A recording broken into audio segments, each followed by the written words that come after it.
मैं ये प्रतिज्ञा लेता हूं कि जिस प्रकार मैंने भूमि पर आघात किया है, उसी प्रकार युद्ध में मैं तुम्हारे छाती पर आघात करके तुम्हारी छाती फाड़ दूंगा दुष्टाचा।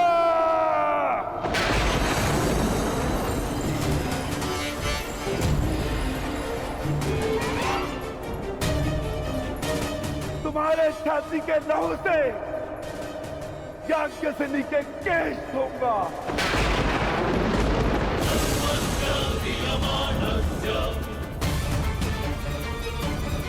और तब द्रौपदी अपने केश बांधेगी।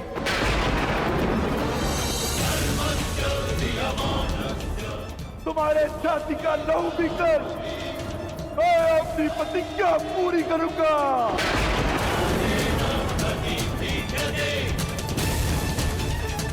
और तुम दुर्योधन, मामा श्री के स्वप्न के होने वाले सम्राट, अपने अंत के दिन कितना प्रारंभ कर दो।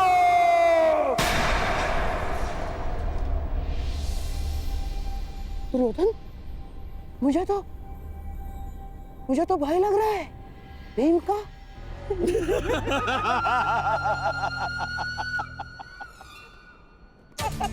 दिन तो तुम गिनना प्रारंभ कर दो पांडु पुत्रों। और हाँ, ठीक से दिन, प्रहर और क्षणों की गणना करना।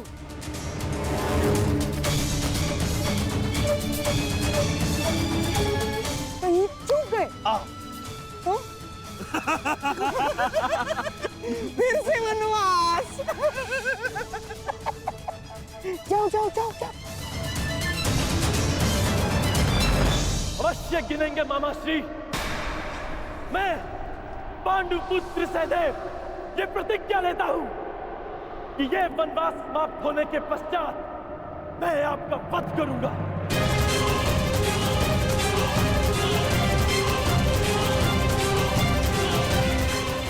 मेरा वध?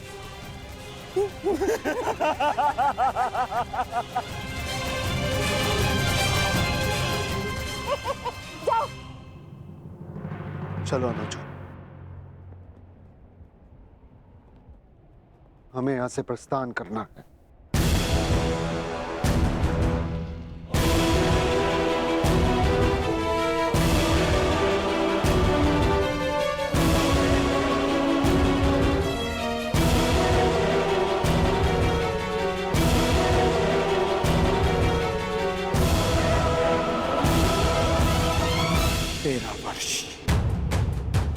स्मरण रखना, और तुम भी स्मरण रखना कि 13 वर्षों के पश्चात उस महासंग्राम में तुम्हारा सामना मुझसे होगा।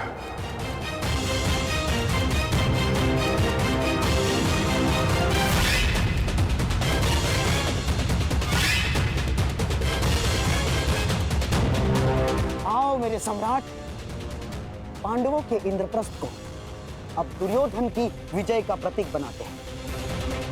आओ।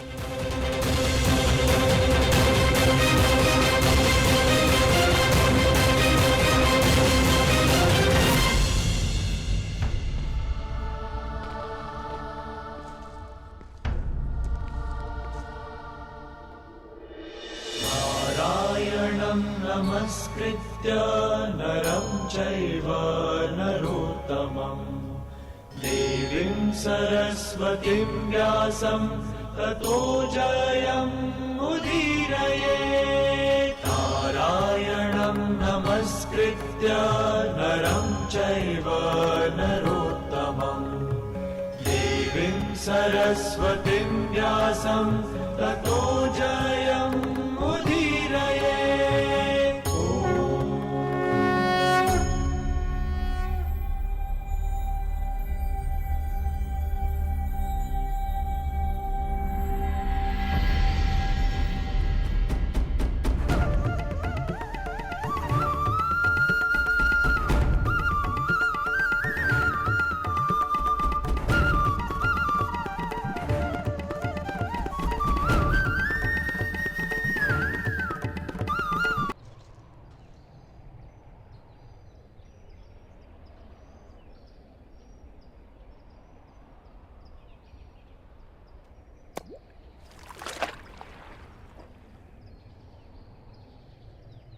ऊपर से कितना शांत प्रतीत होता है ना कर्ण, परंतु भीतर से न जाने कितनी बड़ी अशांति, कितना बड़ा ज्वार छिपा कर बैठा है।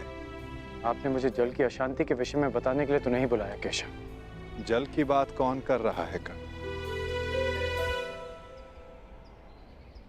मैं तो मनुष्य के मन की बात कर रहा हूं।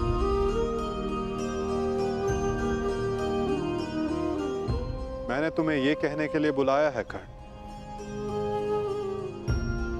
कि अब भी अवसर शेष है। अपने मन की शांति पा सकते हो तो बोलो कर्ण, इतना बड़ा अनर्थ देखने के पश्चात भी क्या तुम अब भी दुर्योधन का पक्ष चुनोगे? किसका पक्ष चुनो केशव? किसने उचित किया, किसने अनुचित? किसने धर्म किया, किसने अधर्म? कौन था उस सभा में जो उस पाप के लिए उत्तरदायी नहीं था? हाँ, इस अनर्थ के लिए दुर्योधन अवश्य उत्तरदायी था, परंतु पांडव भी कम दोषी नहीं थे। सब दोषी थे।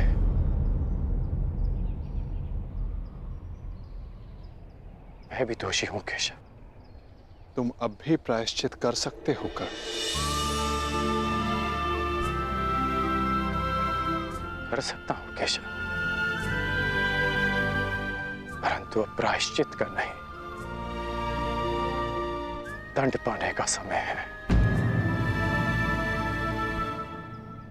अपने कर्मों का फल पाने का समय है। अनिच्छा से ही सही, परंतु द्रौपदी का अपमान होते हुए मैंने भी देखा। विवश होकर मैंने पांचाली को वेश्या कहा। एक स्त्री के लिए मेरे मुख से ऐसे शब्द निकले केशव।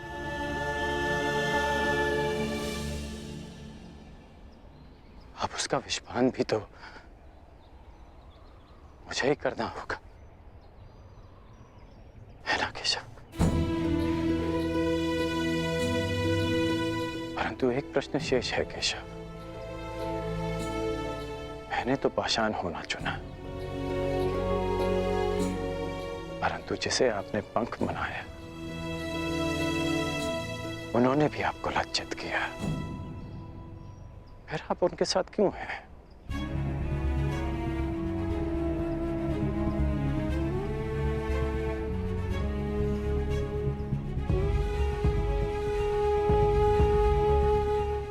यही प्रश्न उस पंख ने भी मुझसे किया था और जो उत्तर मैंने उसे दिया वही उत्तर मैं तुम्हें भी दूंगा कर्ण।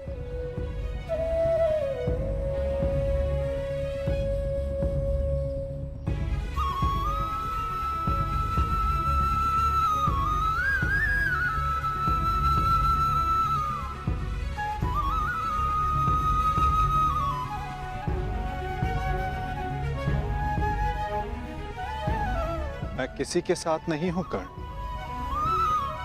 मैं केवल विरोध में हूं। हर पाप के, हर अत्याचार के। मुझे मेरे प्रश्न का उत्तर मिल गया केशव।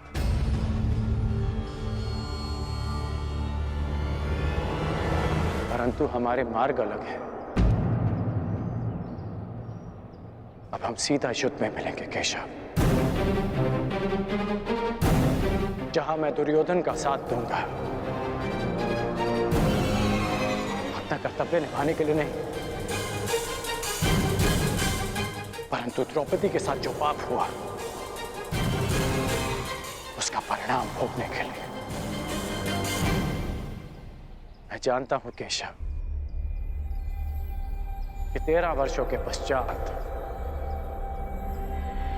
एक महासंग्राम होगा, एक महाभारत होगा। आप मेरे विरुद्ध खड़े होंगे। आप अपना धर्म निभाइए और मैं अपना धर्म निभाकर अपना पश्चाताप पूर्ण करूंगा।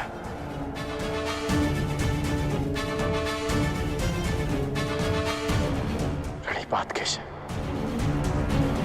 न्यायानाम् अधिकाराणाम् प्राप्त्यर्थम् साम्राज्यर्थम् न्यायानाम् अधिकाराणाम् प्राप्त्यर्थम् साम्राज्यर्थम्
उत्तम, अति उत्तम।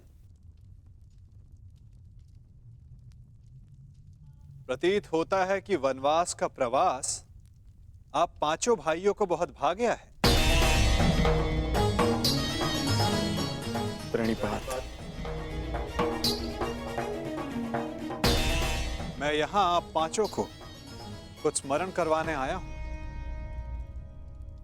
भले ही आप सबको इंद्रप्रस्थ वापस नहीं चाहिए, परंतु उन खुले केशों का क्या जो न्याय मांग रहे हैं।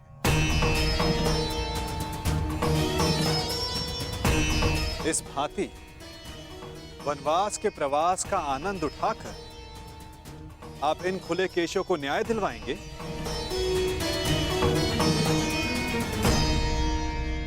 हम ना वो खुले केश भूले हैं और ना ही अपना प्रतीकार।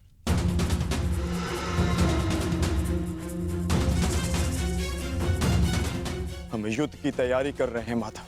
जो युद्ध होगा वो ऐसा युद्ध होगा जो ना आज तक कभी हुआ है और ना कभी होगा।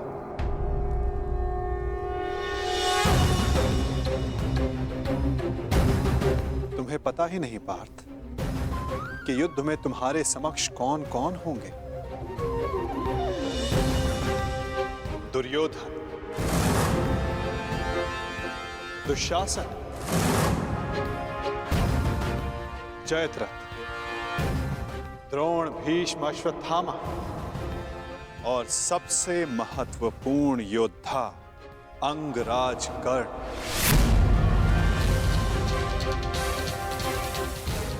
ये एक भीषण युद्ध होगा और इस युद्ध की तैयारी भी भीषण करनी होगी पार्थ।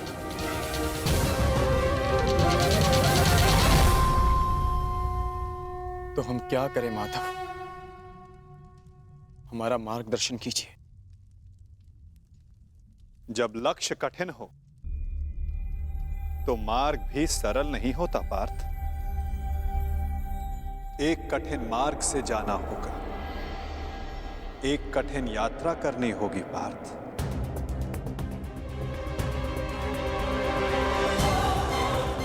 अपने शस्त्रों की तीक्ष्णता और अस्त्रों की शक्ति बढ़ाने का समय आ गया है। वैसे आचार्य द्रोण ने तुम्हें कई दिव्य अस्त्रों की दीक्षा दी है, परंतु तुम्हें अब भी एक महत्वपूर्ण अस्त्र पाना शेष है पार्थ।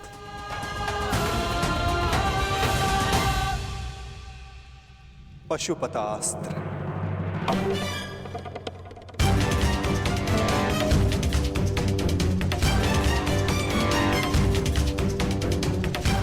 भगवान शिव का महाप्रलयंकारी अस्त्र। हाँ पार्थ, भगवान शिव को प्रसन्न करो, कैलाश जाकर उनसे इस महान अस्त्र की दीक्षा लो। चूंकि युद्ध में सर्वाधिक आवश्यकता तुम्हें इसी अस्त्र की पड़ेगी। ठीक है माता, जैसा आप चाहते हैं वैसा ही होगा। मैं आज अभी कैलाश के लिए प्रस्थान करता हूं। तुम्हारी सफलता की कामना सहित मैं तुम्हें विदा करता हूं पार्थ, परंतु फिर से स्मरण करवाता हूं, मार्ग बहुत कठिन होगा और बाधाएं बहुत भयंकर।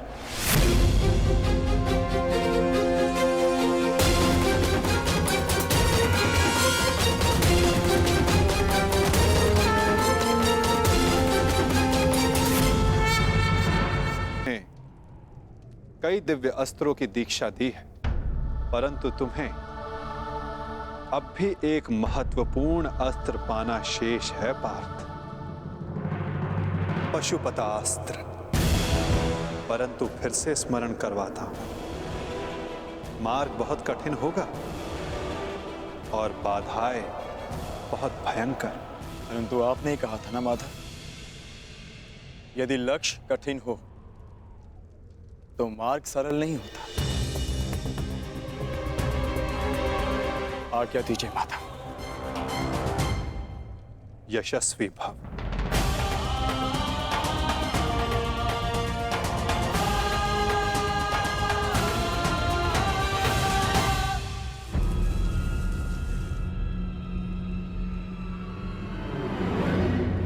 क्या हुआ माधव? अब वहां देखकर मुस्कुराए क्यों? क्या था वहां? गुप्तचर जो गुप्त नहीं रह पाया। सुना क्या कहा गुप्तचर ने? अर्जुन पशुपतास्त्र लेने कैलाश पर्वत जा रहा है और मेरा ये महान पुत्र यहाँ चैन से बैठकर बंसी बजा रहा है। मैं अंधा हूं, फिर भी तुम्हारा भविष्य देख सकता हूं। अंधकार में जा रहा है तुम्हारा भविष्य। महाराज, आप व्यर्थ ही चिंता करते हैं।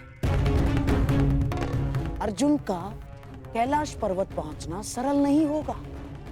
अस्त्र पाना तो बहुत दूर की बात है। अच्छा, तुम भूल रहे हो गांधार राज, अर्जुन बली है, हठी है, पराक्रमी है। यदि उसने वो अस्त्र पा लिया तो तुमने उसे रोकने की क्या व्यवस्था की है?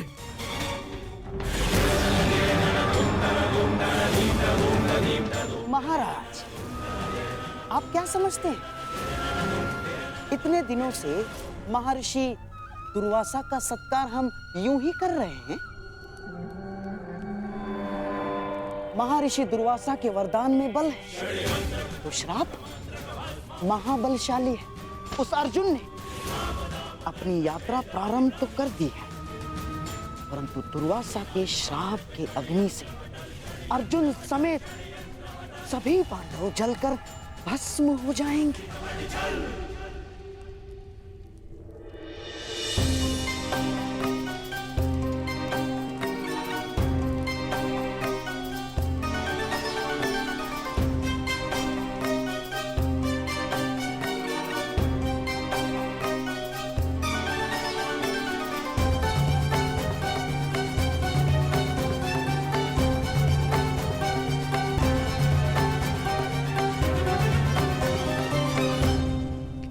महर्षि, आशा करता हूं कि हस्तिनापुर के आतिथ्य से आप प्रसन्न हैं। अति प्रसन्न हैं गांधार नरेश। आपके भांजों के परिश्रम और सेवा से हम अत्यधिक प्रसन्न हैं। वरदान मांगो।